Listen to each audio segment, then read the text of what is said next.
咁停經係咪真係等於更年期啊？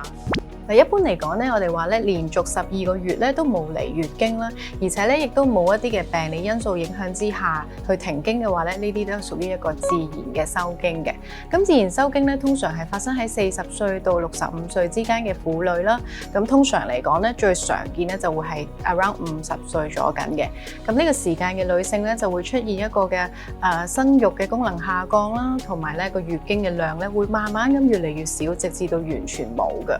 咁喺中醫嘅角度咧，都要留意一點咧，就係咧更年期咧唔係淨係單單咧係同我哋嘅停經係掛鈎嘅，因為咧更年期咧依然有好多嘅症狀咧係會出現啦，例如係月經嘅週期啦開始亂啦，係啦，亦都係咧會有一個潮熱盜汗啦、性慾低下、陰道乾澀啊，或者咧都 feel 到咧嗰個新陳代謝開始慢啦、開始肥啦，或者係一啲嘅情緒狀況啦，例如係焦慮啊、失眠啊，係啦，或者係一啲嘅抑鬱等等嘅情況。當我哋見到有呢一啲嘅症狀嘅時候，其實都意味住我哋已經係進入咗更年期。所以話咧，停經咧可以係等於更年期，但係更年期咧唔係單一係等於停經嘅。